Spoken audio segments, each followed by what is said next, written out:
உலக தமிழர்களுக்கு வணக்கம். நம்ம அரசு விமர்சகர் சேனல்ல நம்ம தொடர்ந்து பல மாவட்டத்துக்கான கருத்து கணிப்பை பார்த்துட்டு வந்துட்டு இருக்கோம். அதன்படி இன்னைக்கு நான் பார்க்க போற மாவட்டம் பார்த்தீங்கன்னா, ராமநாதபுரம் மற்றும் தூத்துக்குடி மாவட்டம். அதுல முதலாவதா பார்க்க போற மாவட்டம் ராமநாதபுரம் மாவட்டம். ராமநாதபுரம் மாவட்டத்துல மொத்தம் 4 தொகுதிகள் இருக்கு. அதுல 3 பொது தொகுதியும், 1 தனி தொகுதியும் இருக்கு. இதுல முதலாவதா நான் பார்க்க போற தொகுதி பார்த்தீங்கன்னா, பரமக்குடி தனி தொகுதி. பரமக்குடி தனி தொகுதியில கடந்த முறை திமுகவை சேர்ந்த முருகேசன் அவர்கள் போட்டிட்டு இருக்கார். அவரை எதிர்த்து அதிமுகவை சேர்ந்த சதன் பிரபாகர் அவர்கள் போட்டிட்டு இருக்கார். இவர்கள் வாங்கிய வாக்குகளை பார்க்கலாம்.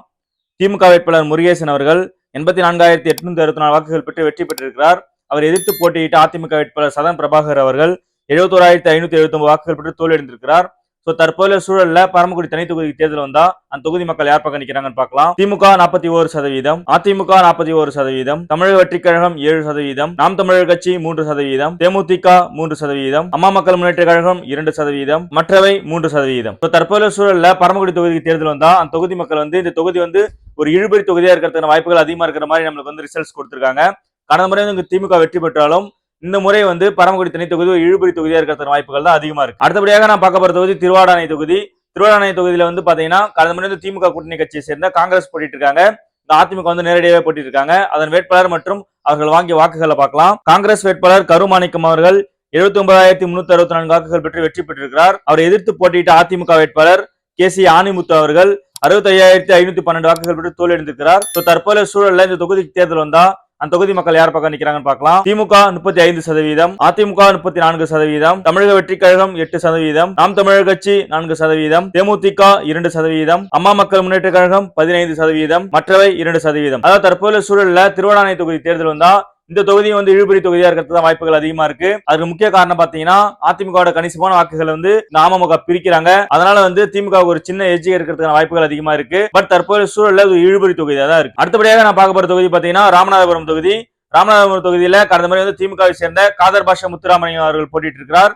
அவரை எதிர்த்து அதிமுக கூட்டணியில் பிஜேபி போட்டிட்டாங்க. பிஜேபி வேட்பாளர் பாத்தீங்கன்னா குப்புராம் அவர்கள் போட்டிட்டு 60,603 வாக்குகள் பெற்று தோல்வியடைந்திருக்கிறார். காதர் பாஷா முத்துராமலிங்கம் அவர்கள் வாங்கிய வாக்குகள் பாத்தீங்கன்னா 1,11,082 வாக்குகள் பெற்று வெற்றி பெற்றிருக்கிறார். கடந்த முறை ஒரு பெரிய மார்ஜின் அவர் வெற்றி பெற்றிருக்கிறார். தற்போதைய சூழல்ல ராமநாதபுரம் தொகுதிக்கு தேர்தல் வந்தா அந்த தொகுதி மக்கள் யார் பக்கம் நிக்கிறாங்கன்னு பார்க்கலாம். திமுக 48%, அதிமுக 35%, தமிழக வெற்றி கழகம் 6%, நாம் தமிழர் கட்சி 3%, தேமுதிக 2%, அம்மா மக்கள் முன்னேற்ற கழகம் 3%, மற்றவை 3%. அதாவது தற்போதைய சூழல்ல ராமநாதபுரம் தொகுதிக்கு தேர்தல் வந்தா அந்த தொகுதி மக்கள் திமுக தான் வெற்றி பெறும் சொல்லியிருக்காங்க. அதாவது மீண்டும் ராமநாதபுரம் தொகுதியில திமுக ஒரு பெரிய மார்ஜின் வின் பண்ற வாய்ப்புகள் அதிகமாவே இருக்கு. அடுத்தபடியாக நான் பார்க்க போற தொகுதி முதுகுளத்தூர் தொகுதி. முதுகுளத்தூர் தொகுதியில கடந்த முறை பாத்தீங்கன்னா திமுகவை சேர்ந்த தற்போதைய அமைச்சர் ஆர்.எஸ். ராஜகண்ணப்பன் அவர்கள் போட்டிட்டு இருக்கிறார். அவரை எதிர்த்து அதிமுகவை சேர்ந்த கீர்த்திகா அவர்கள் போட்டிட்டு இருக்காங்க. இவர்கள் வாங்கிய வாக்குகளை பார்க்கலாம். திமுகவை சேர்ந்த தற்போதைய அமைச்சர் ராஜகண்ணப்பன் அவர்கள் 1,09,901 வாக்குகள் பெற்று வெற்றி பெற்றிருக்கிறார். அவர் எதிர்த்து போட்டியிட்ட அதிமுக வேட்பாளர் 81,180 வாக்குகள் பெற்று தோல்வியடைந்திருக்கிறார். தற்போதைய சூழல்ல முதுகுளத்தூர் தொகுதிக்கு தேர்தல் வந்தா அந்த தொகுதி மக்கள் யார் பக்கம் நிக்கிறாங்கன்னு பார்க்கலாம். திமுக 43%, அதிமுக 38%, தமிழக வெற்றிக் கழகம் 5%, நாம் தமிழர் கட்சி 3%, தேசிய முற்போக்கு திராவிட கழகம் 2%, அம்மா மக்கள் முன்னேற்ற கழகம் 7%, மற்றவை 2%. அதாவது தற்போதைய சூழல்ல முதுகுளத்தூர் தொகுதி தேர்தல் வந்தா அந்த தொகுதியில மீண்டும் அமைச்சர் ராஜகண்ணப்பன் அவர்கள் வெற்றி பெறுவதன் வாய்ப்புகள் அதிகமா இருக்கு. அவருக்கு கட்சி சப்போர்ட் மட்டும் இல்லாம இந்த தொகுதியில அவருக்கு சொந்த செல்வாக்கு இருக்கு. அவர் சார்ந்த சமுதாய வாக்குகள் அதிகமா இருக்கிறதுனால அவர் மீண்டும் எளிதாக வெற்றி பெறுவதன் வாய்ப்புகள் அதிகமா இருக்கு. இப்ப ராமநாதபுரம் மாவட்டத்தில் இருக்கிற மொத்தம் 4 தொகுதிகள் நம்ம பார்த்திருக்கோம். இந்த 4 தொகுதிகளில் பாத்தீங்கன்னா திமுக 2 தொகுதியிலும் இழுபறியா 2 தொகுதியும் இருக்க வாய்ப்பு அதிகமா இருக்கு. இங்க அதிமுக வெற்றி பெறுவதன் வாய்ப்புகள் மிகவும் குறைவா இருக்கு. காரணம் பாத்தீங்கன்னா ஒரு தொகுதியில அமமுக கணிசமான வாக்குகளை பிரிக்கிறதுனால அந்த தொகுதியில் அதிமுக வெற்றி பெறுவது கொஞ்சம் கடினமா இருக்கு. இருந்தாலும் இழுபறி தொகுதி 2 தொகுதி இருக்கு. அது கடைசி நேரத்துல கூட்டணி எல்லாம் முடிவான பிறகுதான் நமக்கு கிளியரா தெரியும். பட் தற்போதைய சூழல்ல 2 தொகுதி திமுகவுக்கும் 2 தொகுதி இழுபறியா இருக்கிற வாய்ப்புகள் அதிகமா இருக்கு. அடுத்தபடியாக நான் பார்க்க போற மாவட்டம் தூத்துக்குடி மாவட்டம். தூத்துக்குடி மாவட்டத்தை பாத்தீங்கன்னா மொத்தம் 5 பொது தொகுதிகளும் 1 தனி தொகுதியும் இருக்கு. இதுல முதலாவது பார்க்க ஒரு தொகுதி பாத்தீங்கன்னா விளாத்திக்குளம் தொகுதி. விளாத்திக்குளம் தொகுதியில கடந்த திமுகவை சேர்ந்த மார்க்கண்டேயன் அவர்கள் போட்டிட்டு வெற்றி பெற்றிருக்கிறார். அவரை எதிர்த்து போட்டியிட்ட அதிமுக வேட்பாளர் சின்னப்பன் அவர்கள் தோல்வியடைந்திருக்கிறார்.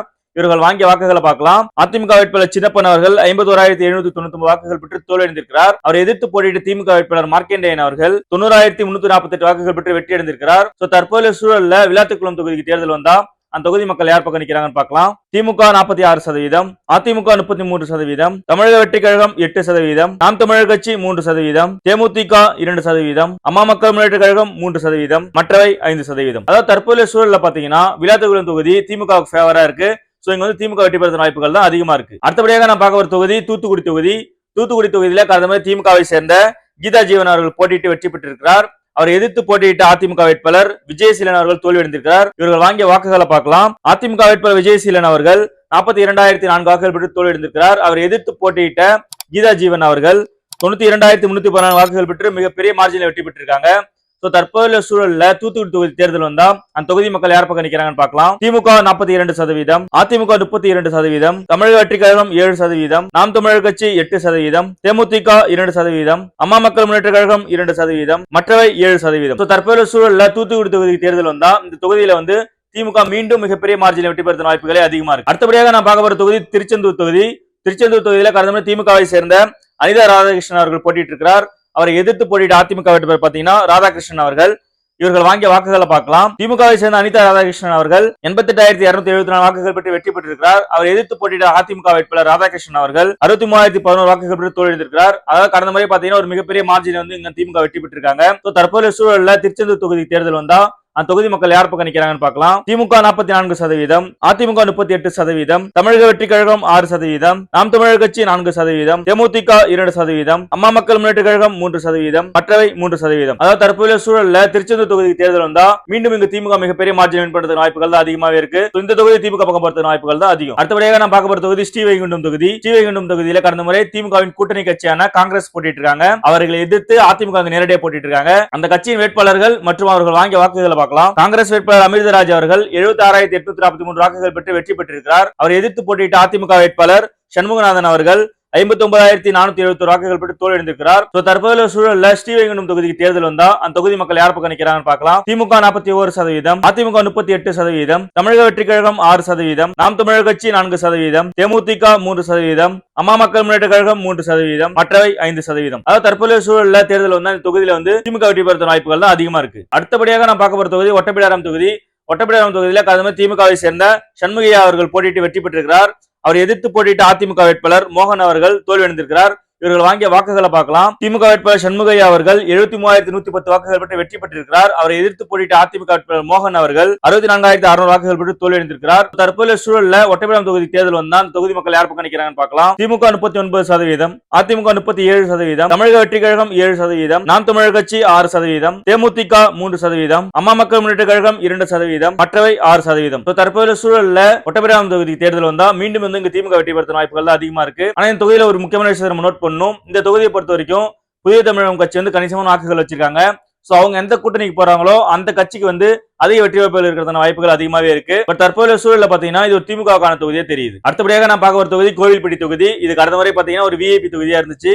ஏன்னா இந்த தொகுதி பாத்தீங்கன்னா முன்னாள் அமைச்சர் கடம்பூர் ராஜு அவர்கள் போட்டியிட்டார். அவரை எதிர்த்து அமமுக பொதுச் செயலாளர் டிடிவி தினகரன் அவர்கள் போட்டியிட்டார். கடந்த முறை அவர்கள் வாங்கிய வாக்குகளை பார்க்கலாம். அதிமுகவை சேர்ந்த கடம்பூர் ராஜு அவர்கள் 68,556 வாக்குகள் பெற்று வெற்றி பெற்றார். அவரை எதிர்த்து போட்டியிட்ட டிடிவி தினகரன் அவர்கள் 56,153 வாக்குகள் பெற்று தோல்வியடைந்தார். இங்க திமுக கூட்டணியான மார்க்சிஸ்ட் கம்யூனிஸ்ட் கட்சிக்கு 3ஆம் இடம் தான் கடந்த முறை கிடைத்தது. தற்போதைய சூழல்ல இந்த தொகுதி தேர்தல் வந்தா கோவில்பட்டி மக்கள் யார் பக்கம் நிக்கிறாங்கன்னு பார்க்கலாம். திமுக 35%, அதிமுக 38%, தமிழக வெற்றி கழகம் 6%, நாம் தமிழர் கட்சி 3%, தேமுதிக 3%, அம்மா மக்கள் முன்னேற்ற கழகம் 12%, மற்றவை 3%. அதாவது தற்போதைய சூழல்ல பாத்தீங்கன்னா கோவில்பட்டி தொகுதி அதிமுக பக்கம் போறதுக்கான வாய்ப்புகள் அதிகமா இருக்கு. பட் ஒருவேளை இங்க டிசைடிங் ஃபேக்டர் யாரா இருப்பாங்க பாத்தீங்கன்னா அமமுக எந்த பக்கம் போகுதோ அங்க வாக்குகள் போக அதிக வாய்ப்பு இருக்கு. பட் ஒருவேளை அமமுக தனித்து போட்டிட்டா தேமுதிக வாக்கு தான் இங்க டிசைடிங் ஃபேக்டரா இருக்கும். தேமுதிக எந்த பக்கம் போறாங்களோ அந்த பக்கம் வெற்றி வாய்ப்பு அதிகமாவே இருக்கும். பட் தற்போதைய சூழல்ல இது அதிமுக தான் ஃபேவரா இருக்கு. தூத்துக்குடி மாவட்டத்தில் இருக்கிற மொத்தம் 6 தொகுதிகளை பார்த்தாச்சு. 6 தொகுதிகளில் திமுக 5 தொகுதியிலும் அதிமுக 1 தொகுதியிலும் வெற்றி பெறும் வாய்ப்புகள் அதிகமாவே இருக்கு.